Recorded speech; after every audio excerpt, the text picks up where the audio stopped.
Hi there. Welcome to Boy Meets Quilt. My name's Andrew Vay Hansen, and this video series is going to be me chatting with my sewing, quilting, crafty, creative friends and talking to them about their process, what they're working on, and then hopefully at some point they'll share some of their knowledge and maybe I'll share some of my knowledge. And we'll go from there. So today I am joined by my dear friend, Shannon Reed. Hi, everyone. So Shannon and I went to college together. Been so friends for a long time.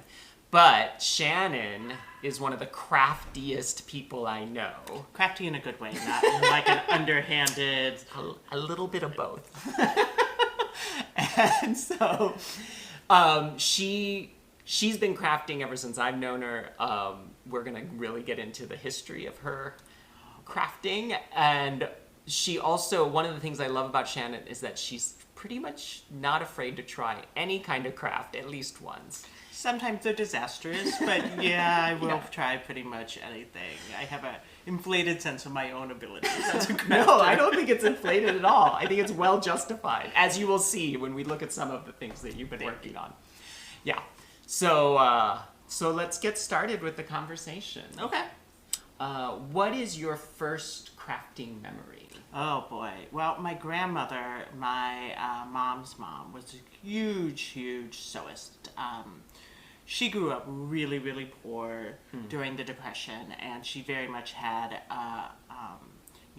use it up, wear it out, make it do without kind of mentality. So it's funny to think about this now, but when I was a child in the 70s and 80s, she really felt that sewing was a skill that I would actually need. That she was, that this was something that was not just going to be a hobby, which is what it's been for me, but like a skill that any woman would need, because she did make most of her clothes. Right. And she made most of my mom's clothes as well. Well, and before the whole fast fashion movement started in the garment industry, it was cheaper to make your own clothes. But then that shifted by the time we were growing up. And she never actually made that shift. She continued to just wear clothes that she had made for years and years and years. I mean, she only had a few like mass retail kind of pieces of clothing. Interesting. Up until her death in her 90s. So anyway, she definitely taught me when I was maybe 2 or 3 how to use a sewing machine. On a machine? Yeah. Wow. Looking back, I'm surprised because she was such a cautious person, and just in general, like, never wanted me to pick up a knife or do anything dangerous. Sewing machines can be really dangerous. Especially, I imagine it wasn't not like top of the line. Yeah, like what we have today that are really like safety guarding. No, not at all. I mean, it wasn't like a crank the wheel kind of sewing machine, with the trestle. Right. But it was an old sewing machine, and I very specifically remember her like just showing me. She would set everything up, and all I had to really do was run the fabric through the machine. Okay. But and she would stand right there next to me to make sure that, I didn't get my hands near the needle or anything. But yeah, she definitely taught that. And then after that, in my heart, I feel like maybe I was really terrible at it, because she almost immediately after that taught me to embroider instead. And I'm sure it was just like, oh, this is a more sensible thing for a 4-year-old child to learn. What am I doing, giving this tiny person such a powerful machine? Or maybe one of your parents had a side conversation with her when you were not around. Perhaps. So I could talk about your relationship with your grandma all day. Let's talk about all the other crafts that you like to do. Okay.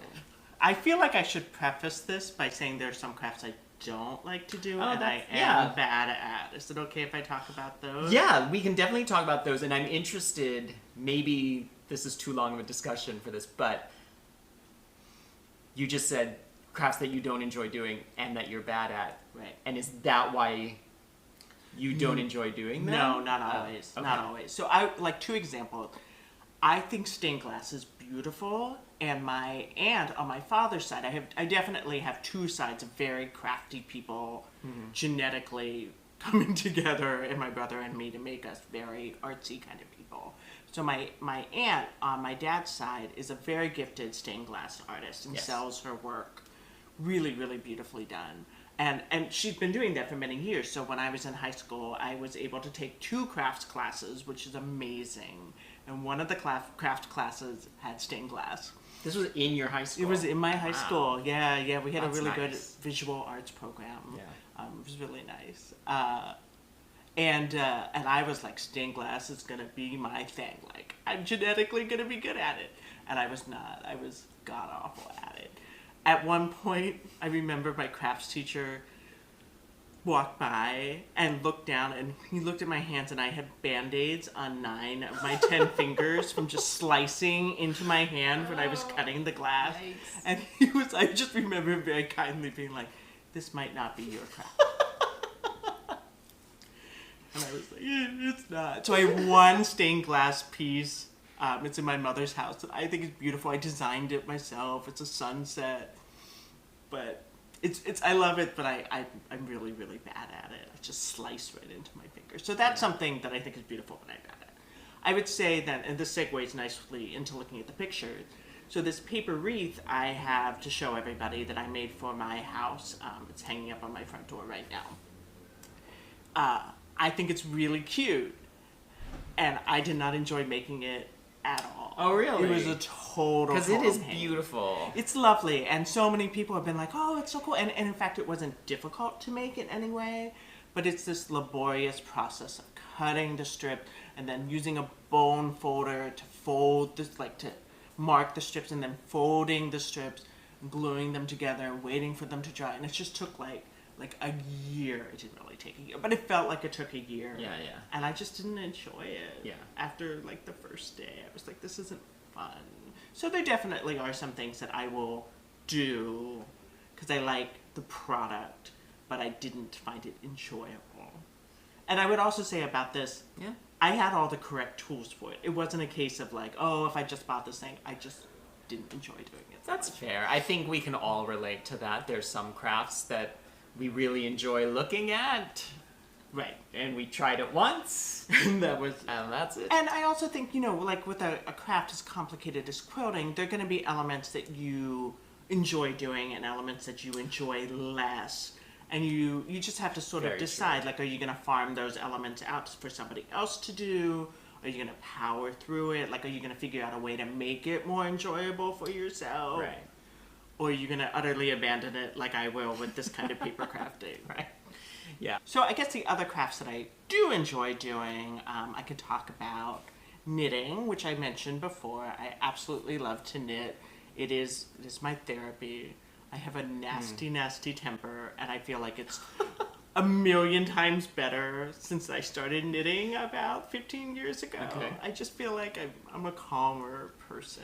Speaking of your knitting, we do have a pair of socks. Yes. And they're beautiful. But how many socks have you knitted? Pairs of socks. I probably have knitted myself like 12 to 15 pairs of socks. I really love knitting socks. I love the color changes. And this pair in particular is just made up of remnants from other pairs of socks that I've knitted. So I call them my crazy quilt socks. So I have a pair of socks that are this. I have a pair of socks that are rainbow like this. A pair that are blue, like stripes. And then I don't even remember what this one is. And then this one has other colors. Like I have this red and black yarn as part of it.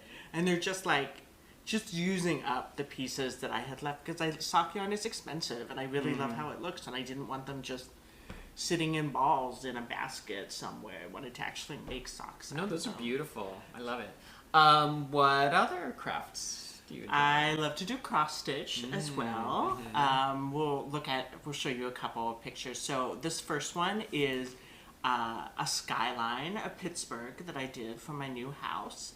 It's a stylized skyline. Pittsburgh is not actually orange and aqua. Nor are all those buildings. Nor is it quite so mixed. compact. Yeah. With round orange trees in it. But it's a beautiful design. It is. It's a really nice design. The colors are amazing. Yeah. So my deal is I knit when I watch TV, and I try to cross stitch for a half an hour or an hour on days when I'm going in to teach at the University of Pittsburgh, where I'm a professor.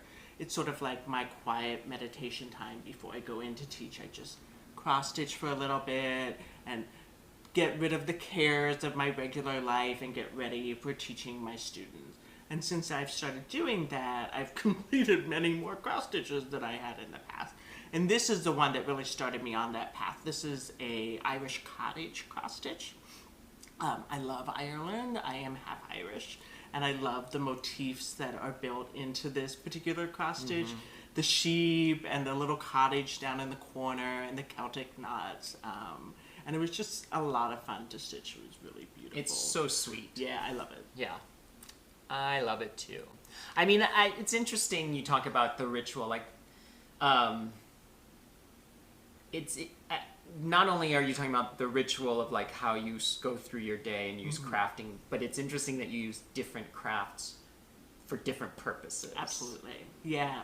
Cross stitch really requires me to like look at what I'm doing and not, especially as I've gotten older and my eyesight is not so amazing anymore. I really have to like focus on what I'm doing. So it's great to listen to podcasts or to have the Pittsburgh Pirates game on in the background, something that I don't have to intensely focus on. Yeah. With knitting, I don't even look at what I'm doing when I Right. knit usually, so I can easily just have a movie or a television show on and just, or if I go to a lecture or a reading or something like that, I'll knit. It actually helps me focus because I don't feel like, oh, there's something else I could be doing. My hands aren't busy. It's like, oh, I'm doing two things. I'm listening and I'm knitting. So it really helps me focus in that way. That's cool. Let's look at the heart quilt. So this quilt is completely thanks to Andrew encouraging me every step of the way with this quilt because it's so big. It's hanging up in my living room. It's definitely the largest sewn piece that I've ever done in any way, and